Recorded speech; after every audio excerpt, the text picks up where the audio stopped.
Sociological Machiavellanism and Ethics. The writer has elsewhere discussed at some length certain ethical implications of sociological thought. This was this was done with specific reference to a Christian view of man. The purpose of the present book, however, does not include the urging upon the reader of the writer's religious commitments. An invitation to profound subversiveness might suffice for one volume without adding to it a case for such corruption of the public verities as may come to sacred preoccupation. No, nor can the discussion of ethical issues be more than very brief within the context of this book. However, we have touched upon ethical questions of some urgency in several places in the course of our argument, especially in the last chapter, and the reader has a right to demand at least an indication of how these questions could be answered.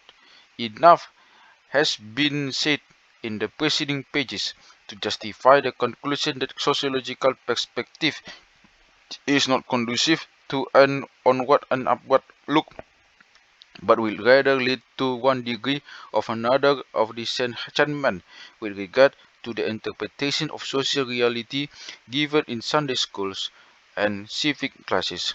This is true no matter whether we proceed to the democratic view of society discussed before or arrest ourselves at the more grimly deterministic models arrived at earlier. Viewing society as a carnival is, if anything, worse from the standpoint of the official ideologies than viewing it as a penitentiary. The Machiavellian, the Machiavellian, the Machiavellian possibilities of this sociological disenchantment are obvious, although the positivistic dream of knowledge always leading to power is somewhat utopian. It remains true that clear-sightedness is conducive to the acquisition of control. Especially is Especially is this true with regard to clear-sightedness about social matters, as Machiavelli knew and taught. Only he who understands the rules of the game, is in a position to cheat. The secret of winning is insincerity. The man who plays all his roles sincerely, in the sense of unreflected response to unscrutinized expectation, is incapable of ecstasy, and by the same token quite safe from the viewpoint of those concerned with protecting the rules. We have tried to show how sociology can serve as a prelude to ecstasy, and by implication as a course in how to be the system. Let no one quickly jump to the conclusion that such an ambition is always ethically reprehensible. That depends, after all, on how one evaluates the ethical status on the system in question. 1. No one will object if the victims of the triad try to get away with a few tricks behind the tyrant's back. All the same, there is an ethically sinister possibility in knowing the machinery of rules. At least some of the popular mistrust of the social sciences is based on a correct, if inarticulate, hunch of this possibility. In this sense, every sociologist is a potential saboteur or swindler, as well as putative helpmate of oppression.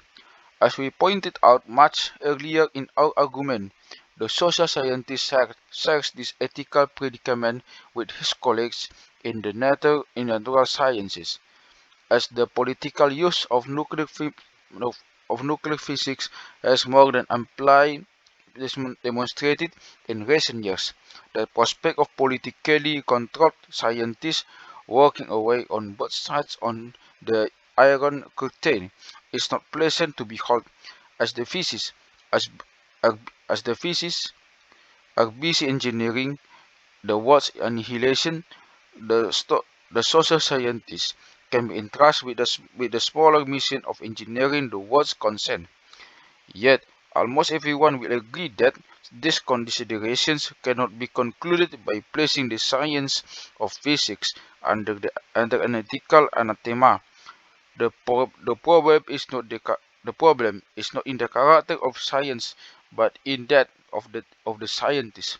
The same thing holds for the sociologist, and whatever powers he can master, par- paltry to this may seem beside the demonic arsenal of the natural sciences.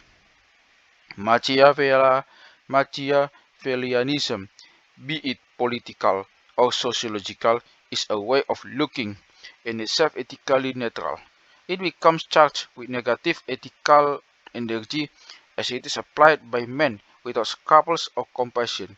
Friedrich Meinecke has shown convincingly in his history of political Machiavellianism that raison d'etat in the sense of the great Italian diagnostician of the body politic is capable of being combined with the most serious ethical concern.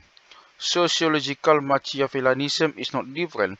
The life of Max Weber, for instance, is an object lesson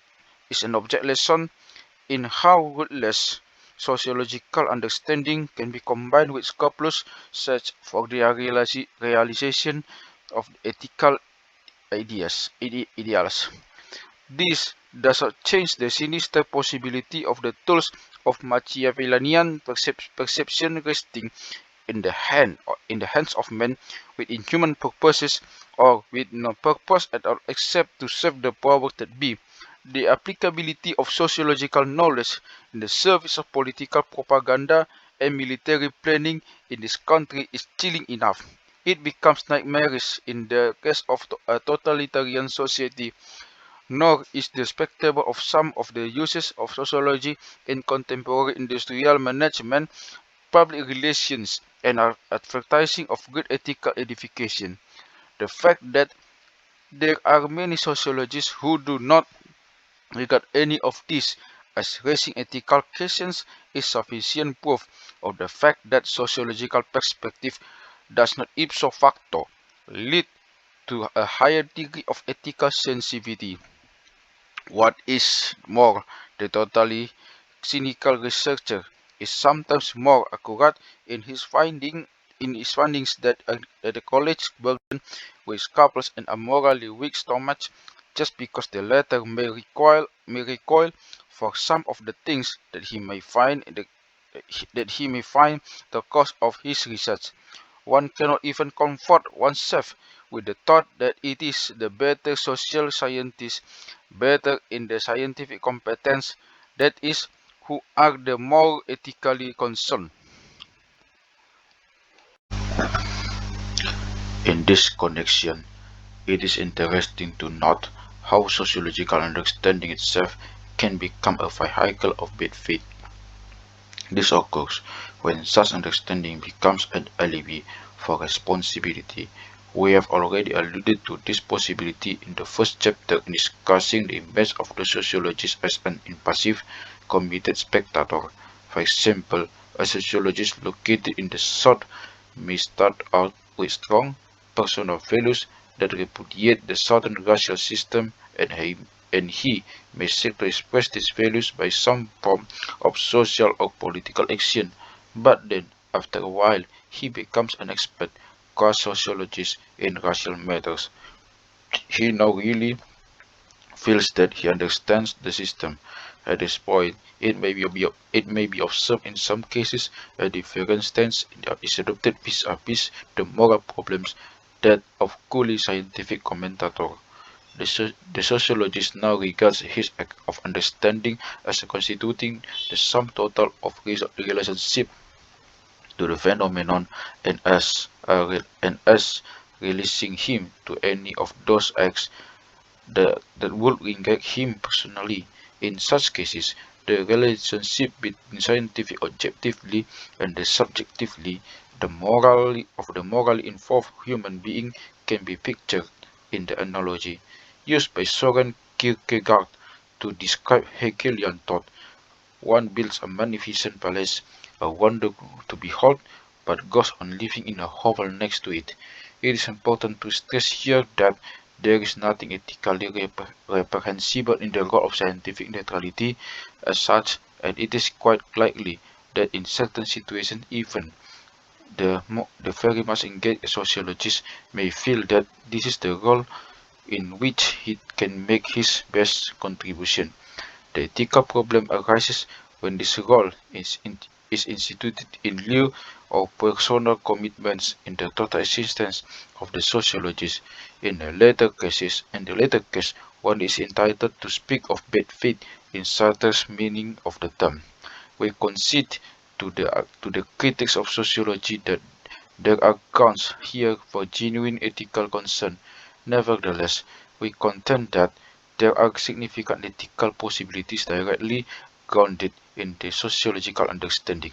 It must be made clear at once that we cannot accept or resurrect the old Comtean hope still continuing in the Durkheimian tradition in fresh sociology to the effect that sociological science will be able to come up with an objective morality, what the French would call a science des morals, on the basis of which a kind of secularist catechism could be established. Such hopes, some of which have found considerable resonance in America, are bound to be disappointed because they fail to understand the fundamental disparateness of scientific and ethical judgments. Scientific methods are just as incapable of discovering what the good life is to be as they are incapable of coming up freedom as an empirical phenomenon. To expect such feats of science is to misunderstand its peculiar genius. The disappointment that will follow makes it harder to see what the real human contributions to this genius can be found. We instead maintain that sociology is capable of helping the individual carrying it towards a certain humanization. In his view of social reality, this is saying something with considerable care, since it has already been considered that there is no necessity in this process. However, if one can accept the argument concerning sociological perspective in the preceding chapters, this humanization becomes at least an intellectual plausibility. Sociological understanding comes up again and again on the paradox of the ponderosity and the precariousness of society. To repeat, society defines man and is done to defined by man. This paradox touches essentially on the human condition as such. It would be very surprising indeed if this perspective had no ethical import at all, an assumption that could be made only if ethics is taken as a domain utterly divorced from the empirical world in which we live. What we have called humanization can be illustrated by three examples, which indeed have a certain paradigmatic significance: the cases of race, homosexuality, and capital punishment.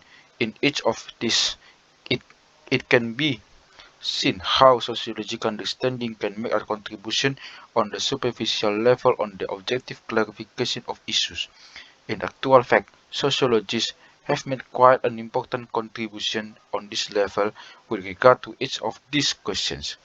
Sociologists have contributed greatly in debunking the mythologies associated with race, in uncovering the exploitative functions of these mythological beliefs, in showing more clearly how the racial system works in American society, and thereby giving some ideas as to how the system could be effectively changed. In the case of homosexuality, sociologists have tended to leave in the interpretation of the phenomenon itself to psychologists and psychiatrists, but they have accumulated data that show the distribution of phenomenon and its social organization, thereby debunking the moralistic definition of sociality as the vice of a minute handful of degenerates and putting serious question marks behind the legal provisions concerning the phenomenon. In the case of capital punishment, sociologists have been able to demonstrate conclusively that the death penalty does not act as a deterrent to the commission of the crimes for which it is expected that the abolition of death penalty does not lead to any of the frightful consequences predicted by its propagandists. Without any question, these contributions have been of very great importance of an intelligent approach to public policy in these matters. They would be quite sufficient in themselves to justify the sociologist's claim that his activities have a moral value. However, we would argue that in each of these three cases, sociology has a deeper contribution to make, one closely connected with what we have called the humanization and directly rooted in the paradoxical understanding of social reality discussed previously. Sociology shows man being that which society met him and weakly, hesitatingly, sometimes passionately trying to be something else, something chosen by himself. Sociology uncovers the infinite precariousness of all socially assigned identities. Sociological perspective, as we understand it, is thus innately at, at odds with viewpoints that totally equate men with their socially assigned identities. To put this differently, the sociologist should be far too aware of the machinery of state management to be taken in by, in by the act being performed. He should know the acrobatics with, by which the actors have gotten into the customs for any particular role, and this should make it very hard for him to get ontological status to the masquerade. The sociologists ought, therefore, to have difficulties with any set of categories that supply appellations to people, Negroes, white, Caucasians, or, for that matter, Jews, Gentiles, Americans, Westerners, in one way or another, with more or less malignancy. Although all such appellations become exercises in bad faith as soon as they are charged with ontological implications, sociology makes us understand that a Negro is a person so designed by society that this designation releases persons that will tend to make him into the designated image, and also that these precepts are arbitrary, incomplete, and more importantly reversible. To deal with a human being exclusively qua negro is an act of bad faith, no matter whether these dealings are those of a racist or a racial liberal. In fact, it is worth to stressing that liberals are often just as much caught in the fictions of socially taken for granted repertoires are, as are their political opponents, only they attach opposite valuations to these fictions. For that matter, those on the receiving end of negative identity assignments are very prone to accept the categories invented by their oppressors with the simple alteration of replacing the minus sign originally to attach to the identity in question with a plus sign. Jewish reactions to anti-Semitic Thomas classic illustrations of this process, with the Jewish counter-definitions of their own identity our own identity, simply reversing the signs attached to the anti-Semitic categories without fundamentally challenging to the categories themselves. To return to the Negro example, the process here takes the character of enjoining upon the Negro pride of race in the place of his previous shame of it about it, thus building up a counter-formation of black racism that is but the shadow of white prototype. Sociological understanding, by contrast, will make clear that their concept of race is nothing but a fiction to begin with, and perhaps help make clear that the real problem is how to be a human being.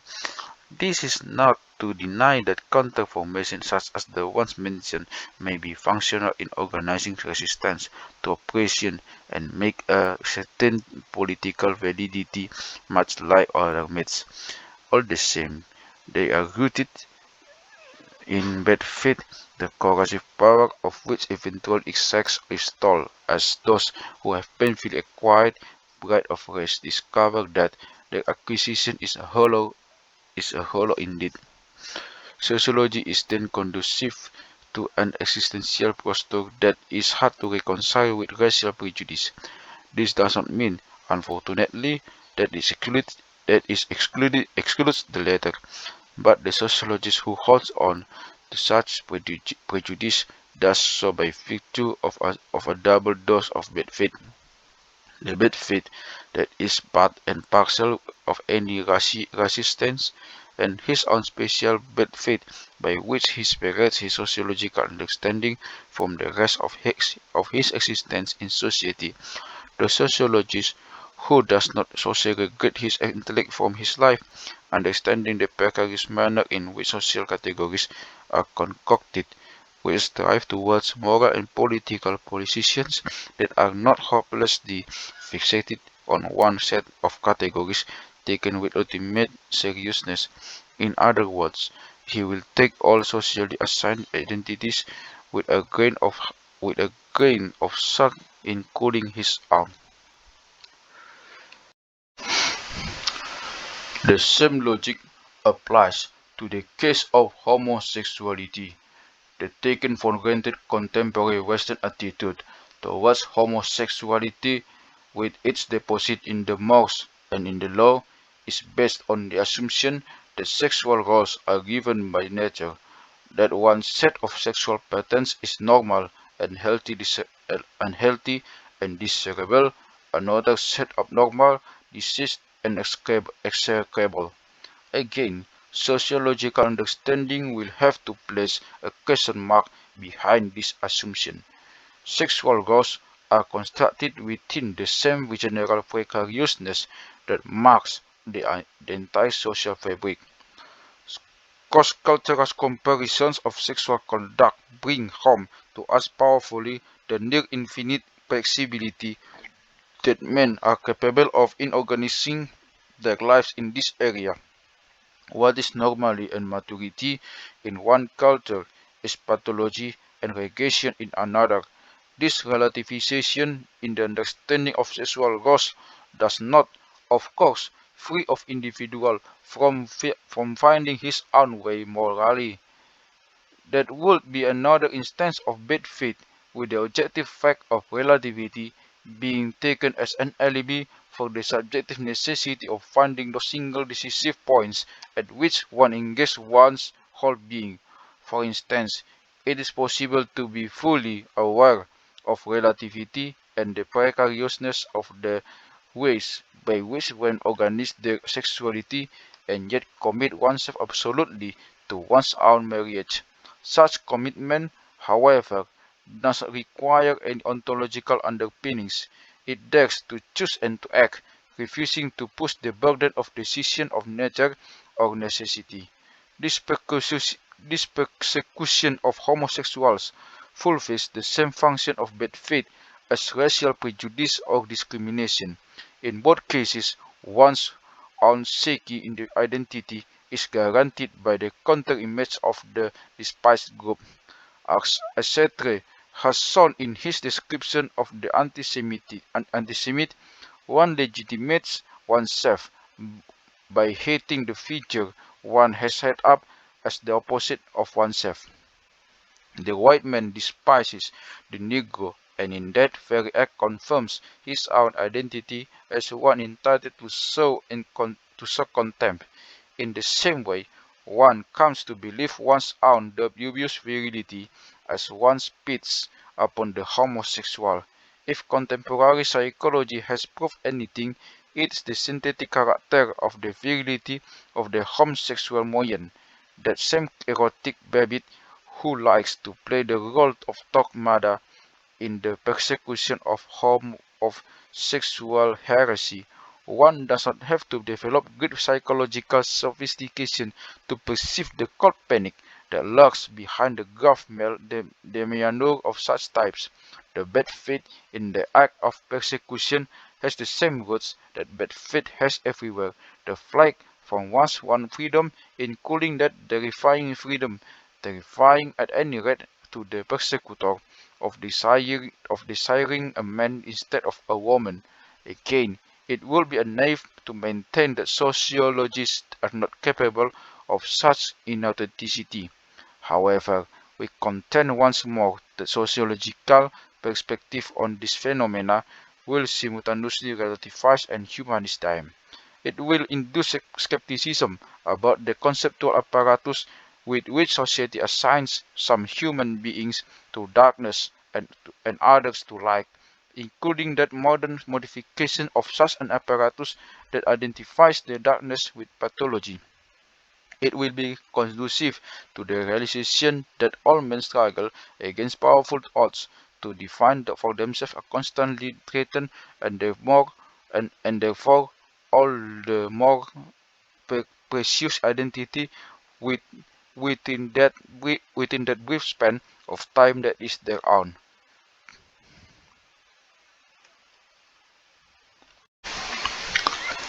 Capital punishment can serve as the paradigm of the combination of bad faith with inhumanity for each step of the monstrous process, as it is still practiced in America in an act of bad faith in which socially constructed roles are taken as alibis for personal cowardice and cruelty.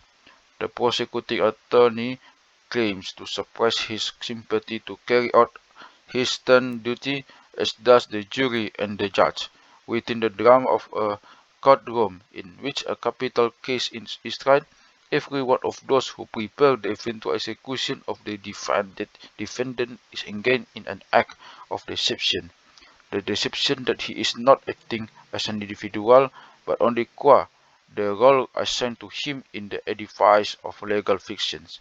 The same pretense is carried further to the final act of the drama, the execution itself, in which those who order the killing, those who watch over it, and those who physically perform it are all protected from the personal accountability by the fiction that it is not really they, they who are engaged in these acts, but anonymous being representing the law, the state, or the will of the people. So strong is the appeal of such fictions that people will even sympathize with the poor wardens of prison officials who must do these cruel things in the line of duty. The excuse of such men that they have no choice is the fundamental lie upon which all bad faith rests. It's only quantitatively different from the same excuse proffered by the by the official murders of the Nazi system of horrors. The judge who pleads necessity in sentencing a man to death is a liar, as is the warden who does so in executing the man, and the governor who refuses to stay the execution. The truth is that a judge can resign, that a warden can refuse to obey an order, and that a governor can stand up for humanity even against the law. The nightmare character of bad faith in the case of capital punishment does not lie so much in the degree of deception which can be matched elsewhere, but in the function carried by this deception, the killing of a human being with precise bestially and in such a way that nobody need feel responsible. The conviction of many people in our time that capital punishment is a monstrous inhumanity that lies beyond the limits of what is morally tolerable is a civilized community springs from a view of the human condition that one can certainly not equate with sociological perspective. It rests on a fundamental recognition of what is human and what is counterhuman, to use a term employed by Martin Buber in the eloquent statement in which he deplored the execution of Adolf Eichmann. It is the same choice of being human that would, under certain circumstances and with ultimate reluctance, allow one to kill, but that who never allowed one to torture. It is, in sum, the recognition of capital punishment as a torture This is not the place to argue how such an understanding of the human condition may come about. It, certain, it certainly cannot be ascribed to sociology. However, we claim a, a more we claim a modest but nevertheless worthy task for the latter. Sociological understanding cannot by itself be a school of compassion, but it can illuminate by mystifications that commonly cover up pitilessness. The sociologist will understand that all social structures are conventions sought to with fictions and with adherence. He will recognize that some of these conventions are useful and feel little inclination to change them, but he should have something to say when the conventions become instrumentalities of murder. Perhaps enough has been said here to indicate the possibility that if there is something like a sociological anthropology, there may be also be something like a sociological humanism. Clearly, sociology by itself cannot lead to humanism as it cannot by itself produce an adequate anthropology. Our own procedure in the last chapter should make the latter clear. But sociological understanding can be an important part of a certain sense of life that is peculiarly modern, that has its own genius of compassion, and that can be the foundation of genuine humanism.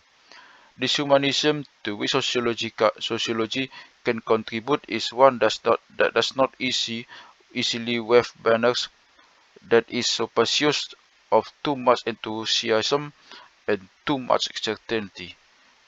It is uneasy, uncertain, hesitating, aware of its own precariousness, circumspect in its moral assertions, but this does not mean that it cannot enter into passionate commitment as those points where its fundamental insights into human existence are touched upon. These three questions raised above would indeed serve well as primary indicators of where these points are, before the tribunals that condemn some men to indignity because of the race or sexuality, or that condemn any man to death. This humanism becomes protest, resistance, and rebellion. These are, of course, other points that at which compassion can become the starting point of revolution against systems of inhumanity sustained by myth. However, on most other issues in which human dignity is less crucially involved, the sociological humanism that we are suggesting is likely to adopt a more ironic stance. And a few final remarks on that may be in order here. Sociological understanding leads to a considerable measure of disenchantment. The disenchanted man is a poor risk for both conservative and revolutionary movements. For the former, because he does not possess the requisite amount of credulity in the ideologies of the status quo; for the latter, because he will be skeptical about the utopian myths that invariably form the nature of revolutionaries. Such employability in the cadres of either present or future regimes need not, however, leave the disenchanted man in the posture of alienated cynicism. It may do that, to be sure, and we find just such posters among such younger sociologists in America who find themselves driven to radical diagnosis of society without finding in themselves the capacity for radical political commitments. This leaves them with no place to go except to a sort of masochistic cult of debunkers which, who reassert each other that things could not possibly be worse. We contend that this cynical stance in this cynical stance is in itself naive and often enough grounded more in a lack of historical perspective than anything else. Cynicism about society is not the only option, because a credulity is not the only relation besides a credulous conformity to this social aeon, or a credulous looking forward to the one that is to come. Another option is what we regard as the most plausible one to result from sociological understanding, one that can combine compassion, limited commitment, and a sense of the comic in man's social carnival.